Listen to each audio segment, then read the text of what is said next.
Hello, Internet. This is the latest episode of the Fitness Reborn podcast. My name is Sean from Renaissance Fitness Personal Training, where we put movement ahead of workouts. And my guest today is Yuri Doroshuk. Did I say that right, Yuri?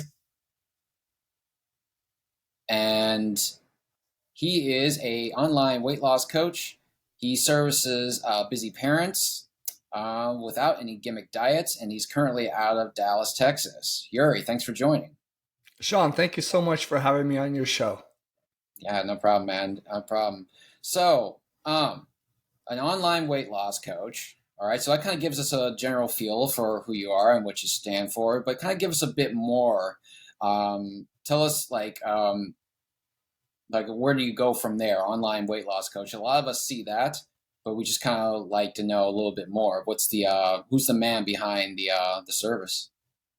Yeah, so, back in 2005 is when I entered the health and fitness industry. I was an in-person personal trainer. I did that for several years and then decided it was time for me to kind of transition out of that industry. I felt like I wanted to pursue higher education. And so I moved from California to Dallas, Texas. And so I kind of pursued my education there, got a bachelor's, master's degree, and I moved as a single person. But once the dust settled, once I graduated, I was married. We had 3 kids, fourth on the way, and I found myself to be in the worst shape of my life. I was 65 pounds overweight because life happened, like it happens to most of us. Work, school, you know, marriage, parenting. And so oftentimes our health is what gets neglected. And so I remember getting on an airplane and I felt so much pressure around my midsection that I had to like unbutton my belt around my pants and the button itself just so I could like have a comfortable flight. And so I knew at that point that, okay, something had to change. And I'm not going to lie to you, I was a little scared at first because I had 3 short stints previously where I lost 15, 20 pounds, started looking better, feeling better, and then over time kind of fell back into my old habits. And then a year, 2 years later, back to square one. And so that hesitation this time around was real because it's like, okay, what's different? Like, am I going to just lose a little bit of weight and then gain everything back? And so I knew, Sean, at that point that it had to be done differently. And so instead of asking the question of, okay, how can I lose weight? I actually asked a different question. How can I lose weight in such a way that once I reach my goal, there's nothing else to go back to? Because the way I lost weight was realistic, sustainable, and enjoyable. And that's the problem I began to solve. And so within a year, I lost all 65 pounds. And it was during that time, this was back in 2018, that my passion for the health and fitness industry kind of rekindled. And then people started coming up to me, asking me, how'd you do it? You have 4 kids now. You're busy and you're able to somehow lose weight without, sacrificing your family on the altar. And you look great. Teach us how. And so that kind of naturally transitioned to me coaching. I knew I didn't want to just confine myself to a building. And so I started exploring like online coaching. What is that? Is that sustainable? And so I got really excited as I started to dive deep into what online coaching looked like. Because I thought, to be honest, Sean, like, why would somebody want an online coach when they could go to a local gym, hire a personal trainer, see them face to face, and that's it? So that was my limiting belief. And then as I started to kind of dive into online coaching, honestly, I realized accountability is superior online. And we could go into like the details of how, but if you'd like, but it's superior accountability. So I realized proximity does not equal to accountability. And so with technology today, my accountability is higher. My results that I deliver are better online than it is in person. And so I got really excited, like, because I could serve more people and the people can get better results. And so since 2019, I've been doing online coaching full time, serving busy moms and dads, the individuals that don't want to diet per se, and they don't want to sacrifice their kids. They don't want another to do on their, long list of to dos as a parent. And so we just make it very realistic, very sustainable, and every individual is unique and different, and we create strategies for that person. So that's kind of how my journey came about. I personally lost the 65 pounds, and now I get to serve other parents as well to do the same. It's interesting. It's interesting that you say that the accountability online was superior to in person, because most people, myself included, naturally think, well, it would be a lot more difficult dealing with someone virtually versus someone who's you have to see face to face every single day or a couple times a week. I know of myself here when I've worked online, I've had people, because when I give them like the price of my service and what all it's included and all that stuff here, the fact that it's online and I wasn't like with them to do the workout, even though they were accountable to me, was kind of it was a no-go for them. It was a non-starter for them. It's like, well, that's too much money for me for something that I'm basically doing on your own.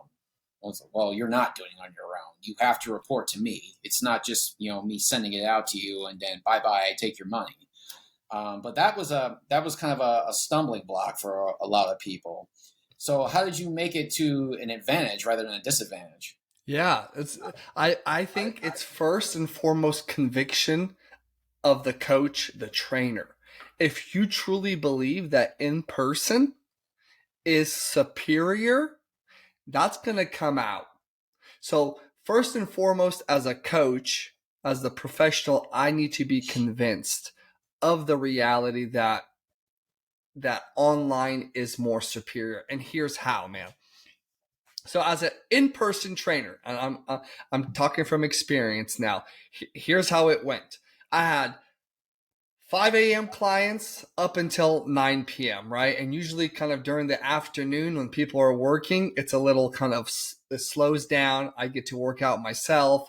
I have 3-4 hours to myself. I might nap, and then I kind of have that evening shift. And so a good trainer has his or her schedule pretty full. So let's say today is Monday. I have 8 clients. I'm going to serve and I'm going to take 8 clients through a workout. Tomorrow, I'm going to have a new set of clients. And on average, let's say an individual sees me 2 to 3 times a week. Let's just say twice. Okay. Monday and Thursday. Well, Tuesday, Wednesday, who's holding them accountable? There's 168 hours in a week. They see me 2 times. So who's going to hold them accountable 166 hours? Nobody. As much as I would want to, I simply can't, because today I have a new set of clients that need my attention and I'm focusing on them. And so they're at home, they're at work, and I won't get an update from them until our next training session, which is 2-3 days later. And then when I finally see them, the conversation goes, okay, how have you been? Did you work out in between our sessions? Yes, no. Okay. How was your nutrition? Oh, it was good. I could have been better. And the conversation, Sean, is always past tense. We're always talking about how did you do? Whereas in online coaching, everything is in real time. I see what they eat in real time today. I could see what they ate yesterday. I could comment on their food log. I could ask them, hey, I noticed you put rice and steak and a side salad, but did you have dressing in that side salad? Yeah. Well, why didn't you log that? Oh, yeah. Wow, I forgot. And by the way, how did you marinate and how did you prep your steak? Oh, I put olive oil. Well, did you put olive oil in the food log? I don't see it. Oh, I didn't. Right. And so the accountability is so much more superior because it's A, in real time, and B, I have more access into their life remotely. The only disadvantage I would say is the fact that I can't see and watch their form, right? And that's the huge Mm-hmm. advantage for in person. But if someone's kind of younger, 30s, 40s, right, and they're not really like special needs, I I found that my video tutorials of every exercise that I have them doing and me explaining how they do it is sufficient. Nobody out of the hundreds of clients that I've trained, nobody's come back to me and said, Yuri, I need a 6-month break because I think I messed up my shoulder doing one of your exercises. It just hasn't happened. And so from that standpoint, the accountability is much higher. I offer, okay, group coaching calls. So they get one-on-one calls with me. Then there's group community calls. So every Monday, I lead a Mindset Monday call where we talk about a different topic on mindset, and then we create a community. So instead of them just doing this one-on-one with me, there are other moms and dads that are with me, that are with them on mission to become healthier and happier, and they don't feel like they're alone. And throughout the week, we have a private Facebook group where they post their wins, they ask questions, because I don't want them just learning from me. I want them learning from other parents that are on the same journey as them. And so we foster community online. We have coaching calls that are group and one-on-one. And then I created a course where I don't want to just give them a fish. I do give them a fish. I want to teach them how to fish. And so I have a course of videos that talk about mindset, nutrition, exercise that they get to watch throughout their 16-week journey in what I call my program's Health Changer Academy. So there's that education component. And Sean, at the end of the day, man, all we want is one thing. We want results. That's it. You and I are a means to an end. And that end is for them to feel better, look better, whatever the health and fitness goal is. That's what that person cares about. Everything else is a tool. You and I were just a tool on their journey. And if I have the conviction that my online coaching is far more superior than Johnny up the street, who's going to see you 2 times a week and have no idea what you're doing outside of that 1 hour that you spend with them. If I have that conviction, they feel it, they come in, and they get the result. And really, that's what they're paying for. They're not paying for conversation with me. They're not paying for, oh, this is how you properly do an exercise. What they're paying for is, hey, I'm at 220. I want to get to 170. Can you do that for me? And if my online coaching can, that's all they really care. So that's my kind of response. That's okay. Gotcha. So being that your profession is weight loss, so obviously we're talking about a reduction of a certain number. Take going from one number to another. You know, if you want to break it down into the most basic components here. So now you talked a lot about monitoring and having them properly document what it is they're actually eating, you know, not leaving out all the details. You know, if they had a salad, okay, great. Was there dressing on the salad? What kind of dressing? What did the labels say? That kind of thing. So is it a kind of a larger focus on the nutritional aspects of it, as opposed to the exercises themselves, or is it kind of like a healthy mixture of the two? Well, you know how they say it's 80% nutrition, 20%.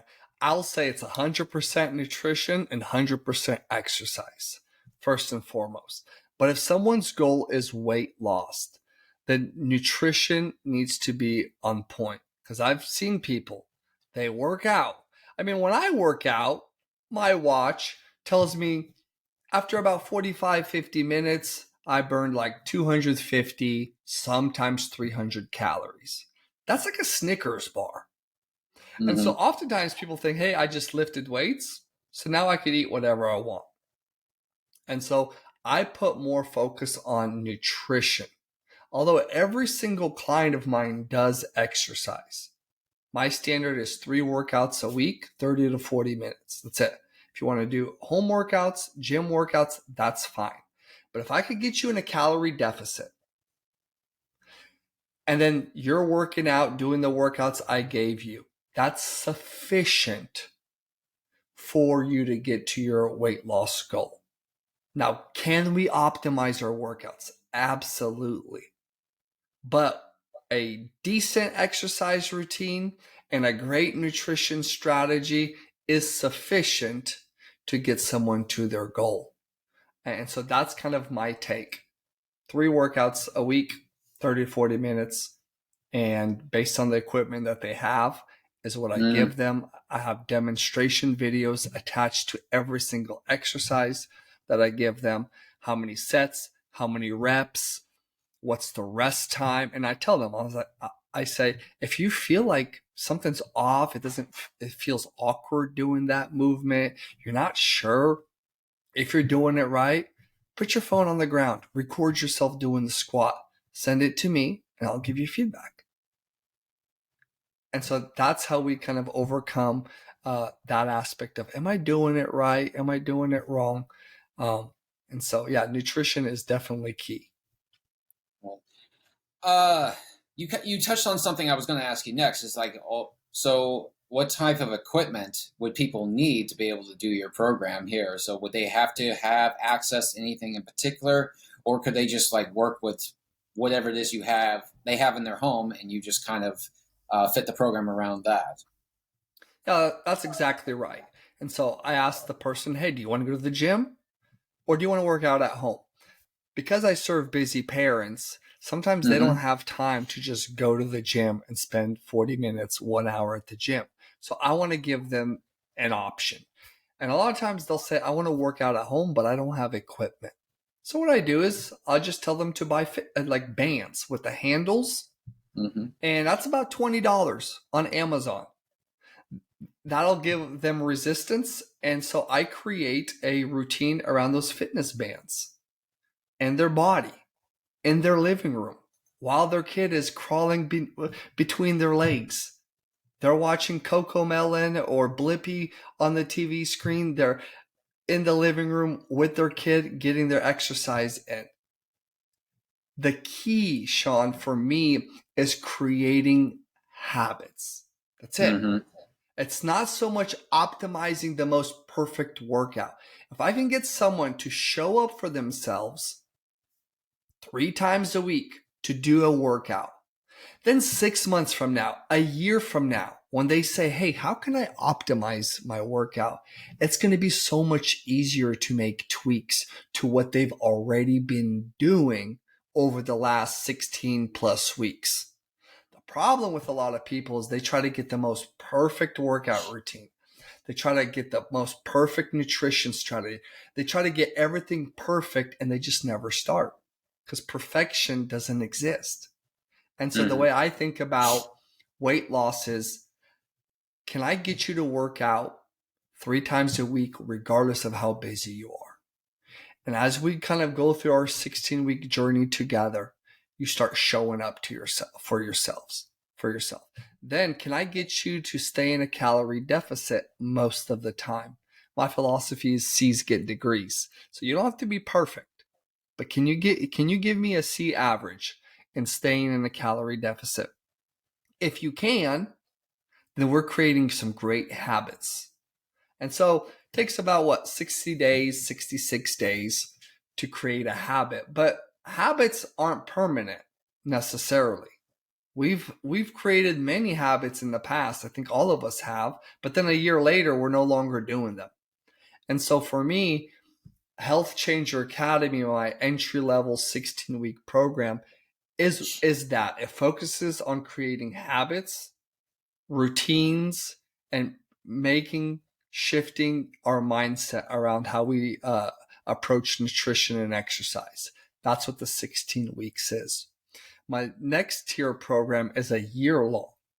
Okay. And the reason why it's a year long is you got a year plus 4 months. That's about 16 months total. Well, research shows it takes about 18 months of doing something for it to become a lifestyle. So if I could get someone to start working out, creating that habit, And then another year of continuing that while I support them, while I provide them community, while I provide them accountability. We're getting very close to that 18-month mark. And at that point, they go on vacation. They're excited about taking workout clothes because it's starting to truly become a lifestyle. They're excited to take their running shoes with them to an all-inclusive resort in Cancun. They're excited about that. Whereas a year ago, they're going on vacation to not do those things. Now their mindset has changed. And so that's how I approach my routines, habits, shifting them into a lifestyle. And then about two years or so, something becomes like part of who you are. It becomes like your DNA. It's no longer I'm doing health and fitness. I am health and fitness. Your friends perceive you as someone that is fit, someone that is all about health. Your kids perceive you as such. That takes about 2 years for that to happen. And so for me, I don't just care about the number on the scale.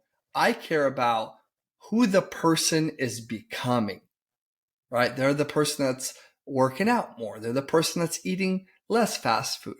They're the person that's drinking more water, right? Who they're becoming for me is the most important thing. Because if I could control who they're becoming, then the number on the scale will fall as a result of that. So nothing gimmicky. The scale doesn't, tell us the whole story. There's pictures we take, circumference measurements, how our clothes feel, our energy levels. Those are all things that show our success when sometimes the scale doesn't budge, but they dropped in clothes size because they've put on some muscle in the process. So when I was researching, your background and stuff like that, I came across, because you talked about mindset. We've talked a lot about the mentality of the person exercising and how they approach exercise and how they actually view it as a part of their life. So you've said that you've got a program that goes about 18 months here, if desired. But obviously, you don't throw that all at a person all at once because it would be overwhelming. You put 18 months in front of somebody, they're going to go, "Oh my God, isn't there something that can get me there faster?" So I think that's probably a smart approach there too. You get the ball rolling, and then you build on from there. So it's all about meeting somebody where they're at and kind of adjusting the program to their current mindset. Now you said there's 5 mindset hacks. Did I read that right? It's been a while since I looked at it. Yeah. You have 5 mindset hacks. Okay, so you kind of touched on one already. So why don't you take us through those 5 mindset hacks? Okay, so the first one is not every day has to be perfect. Okay, a lot of times when we start a health and fitness journey, we think of, okay, it needs to be perfect. Mm-hmm. And when it's not perfect, it just derails us, right? And so one of my first things that I teach my clients is not everything has to be perfect. Like, take that pressure of perfection off. That ideal does not exist. Okay. The next thing I tell them is approach the program one day at a time, or approach your weight loss journey one day at a time.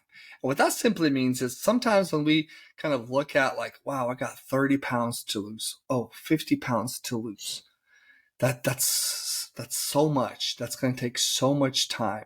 And then we're just so focused on the future that we don't capitalize on the present.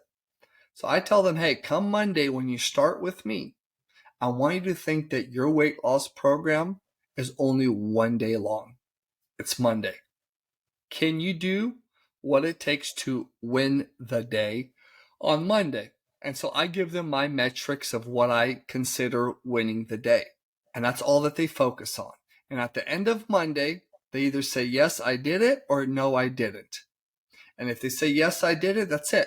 You completed your program one day. Tuesday, I want you to repeat it. Can you win the day? That's it. And if you start stringing together those wins, you're going to build a lot of momentum. Because if not, then you're like, oh, I got 16 weeks. I got plenty of time. And before you sneeze, you're halfway through. And you're like, oh, maybe I should really start focusing now.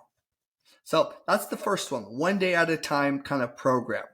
The second one is, not every day has to be perfect. C's get degrees. This is what like freezes up a lot of people, is that perfection mindset. Oh, I have a wedding to go to. What am I going to do?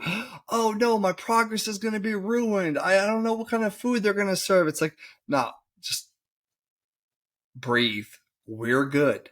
You've already been stringing together wins. Okay, you have a 5-day win streak. You have a 7-day win streak. It's okay. Go to the wedding. Enjoy whatever they have over there. Once the wedding is over, let's get some more win streaks.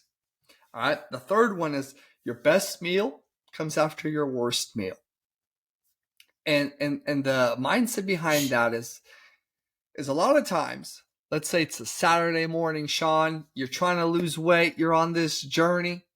You wake up, you're walking towards your kitchen and you trip, right? And you try to grab onto your kitchen island to support yourself, but you accidentally like grab the box of donuts, and as you fall to the ground, the donuts fly up into the air and 2 of them pop in your mouth.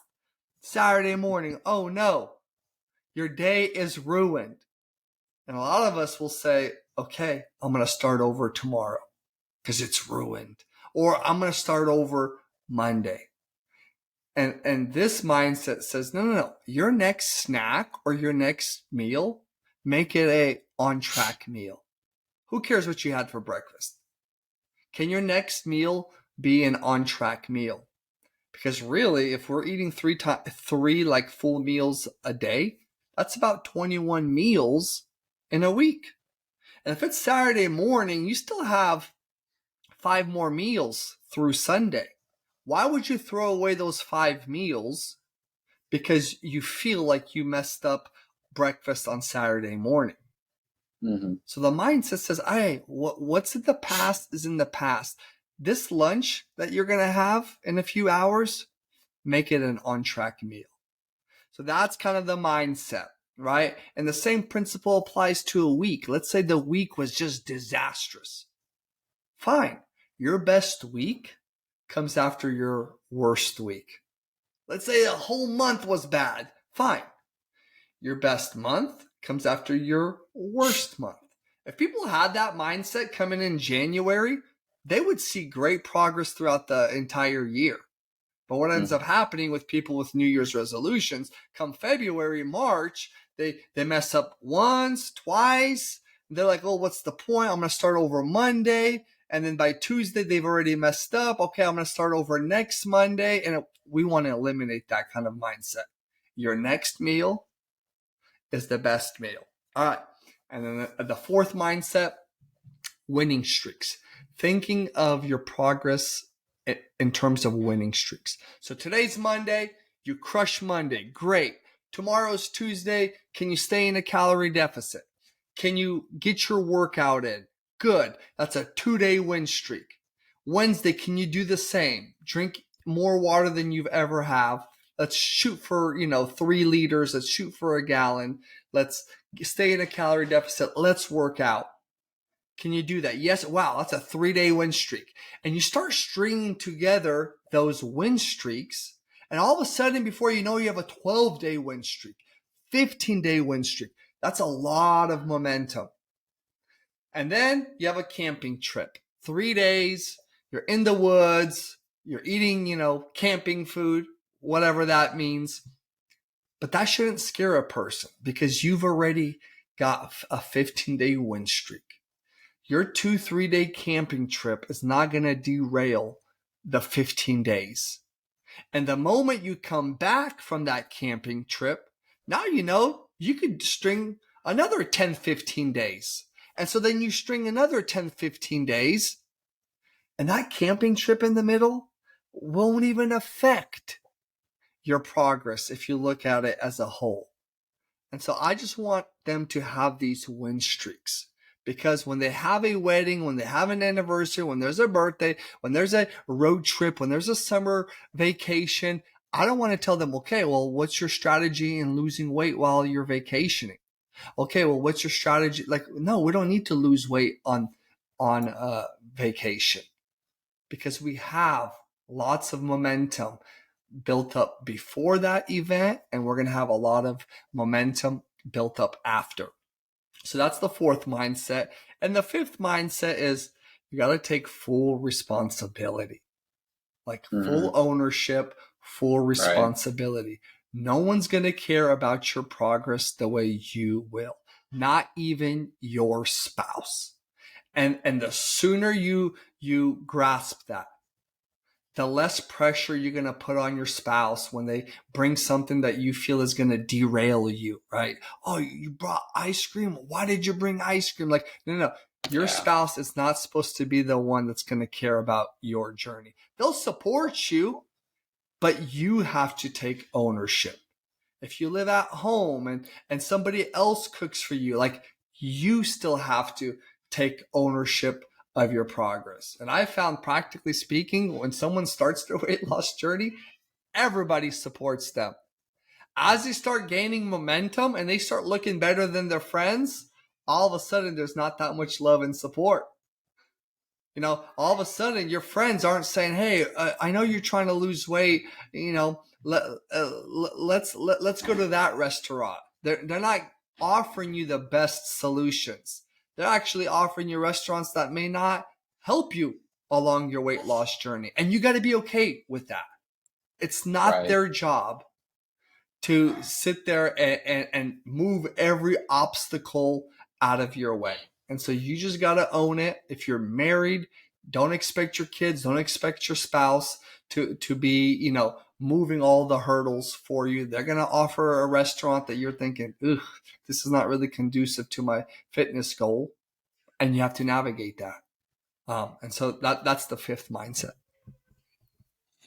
So, now, just going off of what your example of like your spouse bringing home ice cream and you're trying not to eat ice cream. So what we understand about sugar is that we understand now how addictive sugar actually really is, and that how it really activates dopamine receptors in our brain here. So to say that you don't expect your spouse to really give you very much support or very much of a handout in your effort to try to lose weight there, when they bring in something that, you know, you have a very, for sure, weakness for, like ice cream or cookies or something with a high amount of concentrated sugar in it, knowing how addictive it really is, it can be said as like, well, it's like bringing beer into the house of someone who's a recovering alcoholic.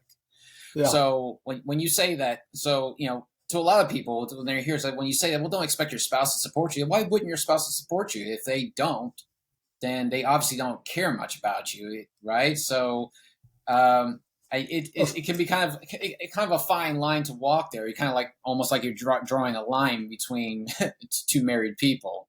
So I would say this. Let me rephrase it like this. Your spouse should support you, right? And if they know you're on a weight loss journey, they quote unquote should not bring things that may derail you.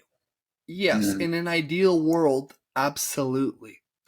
But in situations where they do bring ice cream because they want ice cream tonight, we can't use that as an excuse, as a crutch as to why I didn't make progress in my journey.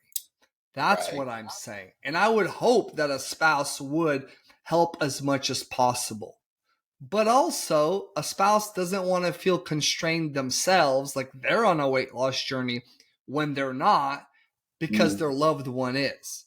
So I hope spouses make it very easy for their spouse that's trying to lose weight.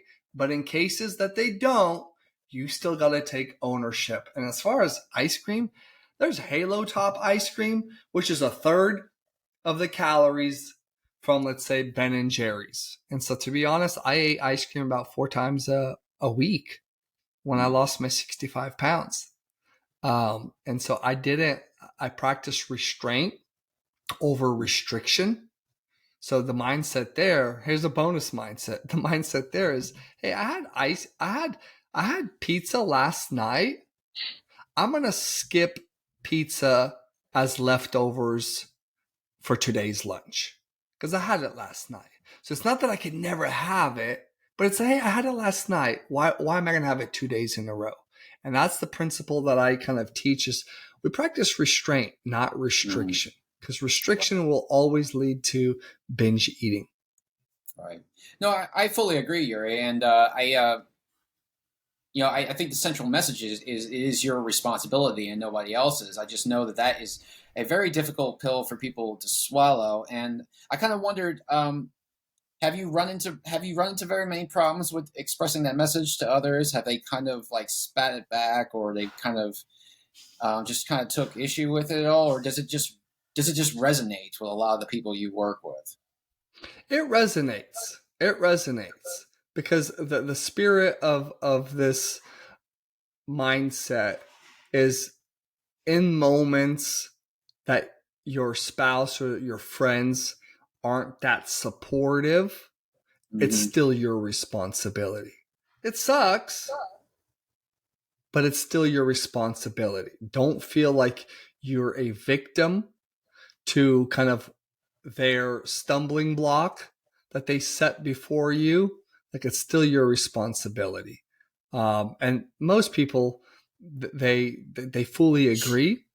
I had one client who's like, man, my husband, he keeps putting chocolate all over the house, and I'll open a pantry and it just starts staring at me.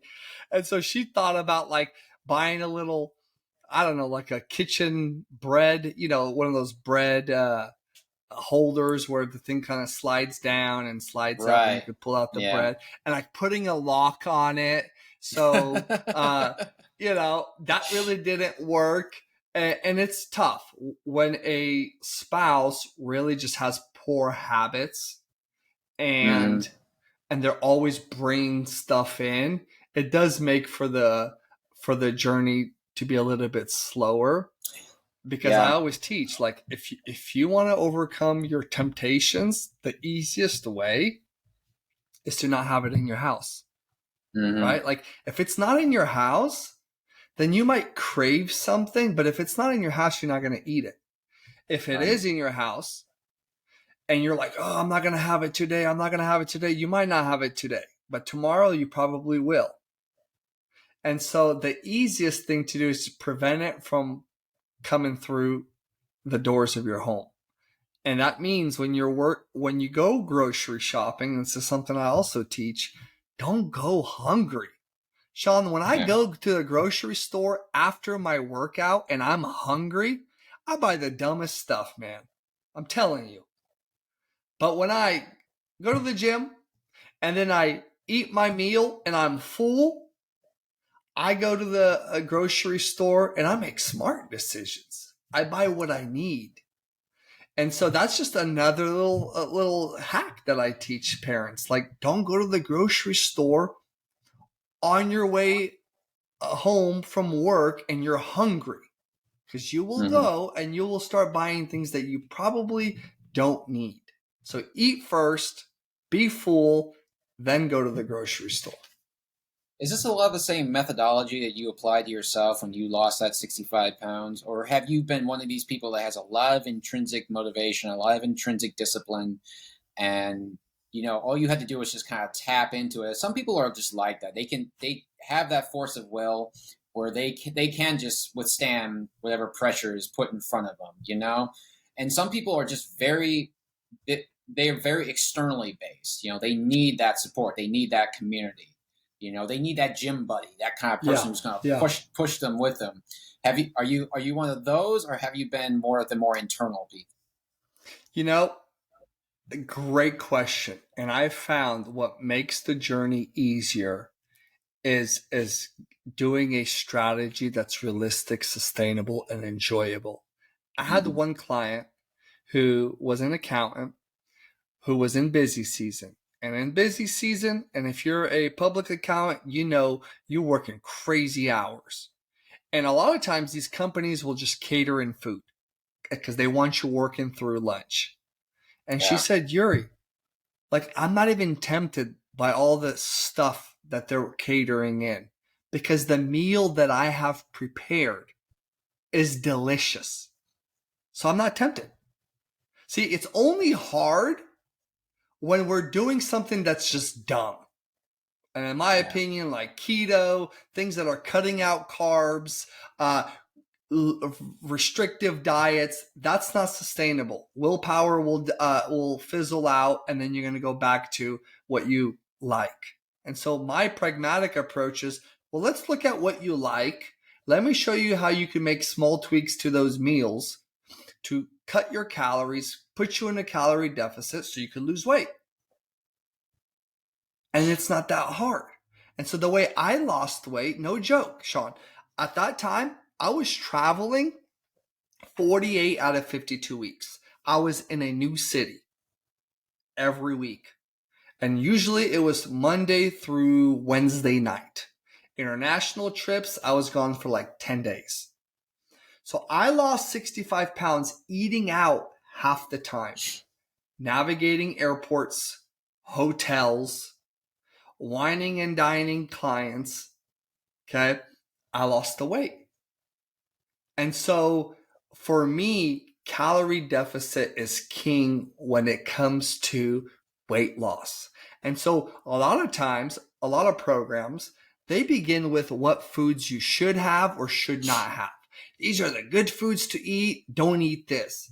Man, if the program starts with that premise, that person's going to fail eventually. And they're going to need that motivation. They're going to need that intrinsic motivation, right? But if I start with, hey, eat whatever the heck you want. So as long as you're in a calorie deficit, it makes the journey much easier. But Yuri, but what if they eat foods that aren't healthy for them? We'll deal with that in time. Like, we'll deal with that. Oh, but shouldn't they have brown rice over white rice? Yeah, brown rice is healthier. That can wait. The problem is a lot of people, they want this 180-degree turnaround for a person. And that just, practically speaking, doesn't work. So I say, I don't care what you eat. If you want a Big Mac, eat a Big Mac. Just make sure you're in a calorie deficit. A year from now, they might realize, you know what? Eating Big Macs 3 times a week is probably not good for my body. We're not even talking about weight loss, just from a health standpoint. And then they make that change. Then they might say, you know, eating frozen meals that are processed, sure, I could eat them and they'll keep me in a calorie deficit. But that's some processed stuff. That's probably not even real meat in that meal. You know, I think I'm going to go buy some meat. I think I'm going to go grocery shopping and prepare the meal myself as opposed to popping it into the microwave. And if that happens a year from now, I'm okay. Because they have a whole lifetime of living. And if I want them to just change immediately everything, no wonder 98% of the people fail. No wonder 98% of the people need some kind of special motivation, something that's going to keep their willpower going. No, like, I'm a pragmatist. I will meet you where you're at. And then I'm okay with making those smart changes. Okay, you drink Coke? Can you drink Diet Coke? Oh, aspartame. It's not good for you. Da, da, da. It's like, but it has 0 calories. And if I could get you to lose 10, 15 pounds, and a year from now, you might say, you know what? I actually enjoy water now more than Diet Coke. Great. And so for me, I'm a pragmatist, and I'm all about creating habits, routines, and a mindset. It's going to last a lifetime. And I think at the end of the day, that's what a coach is. A coach is someone that puts certain steps in front of each individual where they could safely take without falling through the crack. There's an ideal of you should eat this, but most people are far from that. And as a coach, I'm putting steps for them to take. And everybody's different. Some people, I'm like, you should just cut out soda. They're like, no problem. Others, it's like, oh my gosh, I drink 5 sodas a day. All right, can you do 2? And then the third and fourth, make it a diet, right? Everybody has a different step that needs to be put. Some people need more steps. Some people need less steps. And that's where the customization is. But ultimately, we have a lifetime of living. And so I want to make sure it's sustainable. Tell us the difference between a gimmicky diet and proper nutrition. The gimmicky diet like puts you under 1,200 calories. Gimmicky diet like takes away one of the 3 macronutrients. Usually it's either carbs or fats. They'll pull that away. So don't. Gimmicky diet says, here's what you can only eat. Avoid these type of foods. Gimmicky diet are companies that will send you boxed foods and will say, as long as you eat this, you're good and you're going to lose weight. And it's true. You're good and you lose weight until you stop eating their foods. Gimmicky diets start with, don't eat this. You have to eat this. And so for me, there's 3 hierarchies of nutrition for weight loss. The first one is how many calories should you be eating in a day, in a week? The next one is what types of foods should you be eating? And the third is when should you be eating those foods, right? And so for me, the first one is how much you should be eating. And I think when we start with what you need to be eating, it becomes gimmicky because it's just not sustainable. All right. And then once they start pushing products and supplements and vinegar and all that crazy things, it's like, red flag. Soup diet. That's good. That's good. That's a good point. If it's focusing on strictly on what you're eating, then it's a gimmick.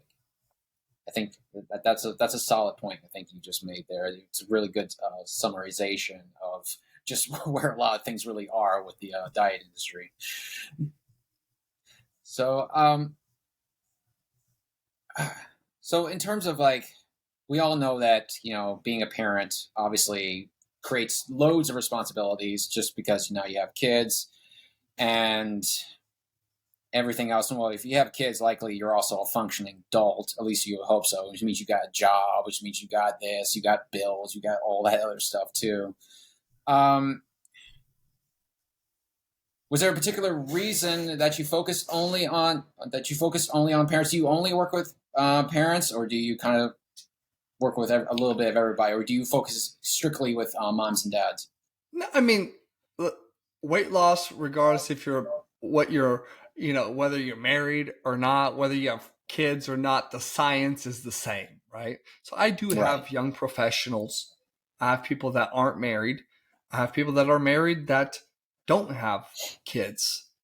And so, I don't say no to a individual that doesn't have kids, but just my niche is more parents, simply because I know what it's like as a parent of 4 kids navigating that, right? Like, how do we create a strategy around a parent who wants to lose weight without them feeling like there's just one more thing they have to do on top of the long list of things parents do daily? How do we lose weight in a way that doesn't pull us away from kids? And so that's kind of my specialty. But if you're like a young professional who travels, you're in sales, and you're like, I go to a different city, I lost 65 pounds doing that. I could help you. If you're someone that's just tired of being overweight and you've been overweight all your life and that's become your identity, that you've convinced yourself you just have bad genes and this is my lot in life, we could reclaim your body. I have a client, Paul, who is down 66 pounds, and he was always kind of the bigger guy. He's just always been the bigger guy. And he is at the lowest he's been since he can remember. He's about 38 right now. He's like, I don't remember the last time I weighed this much. As far as his memory can take him, he doesn't remember. I have another client who's 33, 3 kids. She just told me she is her junior high weight. She's like, I know that because I used to wrestle and I know what my weight class was. She's like, I am my junior high weight. And so I could help anybody who's tired of just feeling blah, stuck, that wants to reclaim their health in a sustainable way. So, because one of my last questions I have for you, because I know you're on a time crunch here. What do you think of us? You know, we live in a world right now, at least in the United States, where the fitness industry is $1 billion enterprise. Mm-hmm. Makes a lot of money off of people. And like you said earlier, it has a pretty large fail rate. In other words, for these folks that crop in January, buy the infinite, are largely gone. 80% of them are gone by February. So Yep. As fitness professionals, as a whole, we don't do a very good job. All these people spend all this money every year on fitness, and they're not getting their fitness results. What do you think of that?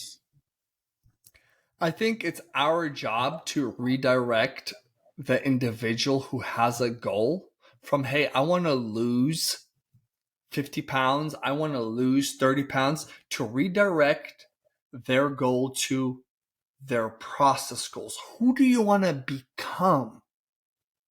Okay, because if I could focus on who I want to become, what kind of lifestyle change I want for myself, what kind of patterns I need to change, eating habits I need to change. If I could focus on the process, then the end result of me losing 20, 30 pounds will be a byproduct of that.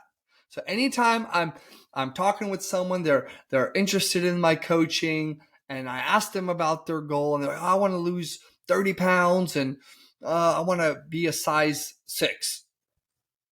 I say, okay, that's good. Who do you want to become? Because clearly you've been living a certain lifestyle. You've had certain eating patterns and habits. Who do you want to become? And I tell them, fill in this sentence. I want to be a person that, and I want to hear you say, and they're like, I want to be a person that cooks more at home. Okay, good. I want to be a person that drinks more water. Great. I want to be a person that eats more vegetables. Good. And so during our journey, I say, focus on who you are becoming. Oh, the scale didn't drop today, this week. Did you work out 3 days a week? Remember, you wanted that as one of your goals. You work good. That's a win. Did you cook more this week than you have in the past? Yeah, win. And you focus on the process of who you're becoming. And then the end result of, hey, I want to lose 50 pounds is the byproduct. So you embrace the process, and that's mindset, right? And that's why I say mindset is the number one overlooked elements of a weight loss journey. But nobody addresses mindset. So, oh, you want to lose 30 pounds? Let's do it. Work out every day for 1 hour. Don't eat these foods. Eat more of these foods. Let's go. That's not motivating at all. So I always start with the mindset. And oftentimes people don't, to be fair, they don't care about mindset. They just want to lose 30 pounds. But then it's like they shoot themselves in the foot. So if they trust me, if they trust the process, and if they truly want a lifestyle change, because that's the only way it'll be permanent, then I guarantee you, your clothes will feel much loose on you. The scale will go down. All of that will come as a result of the focus on the process. We have a closing tradition, Yuri, Okay. where the guest gives a final word. If the people who are listening to this show right now can remember only one thing from you, what would you say it would be? Focus on the process of who you're becoming, and the end result will come. There you go. Can't say any better than that. Yuri, thank you so much for showing up, man. Sean, thanks so much for having me, man. I love chatting with you, man. Yeah, this has been a great conversation. To everyone who's listening right now, I'll put in links to Yuri's website, his social media.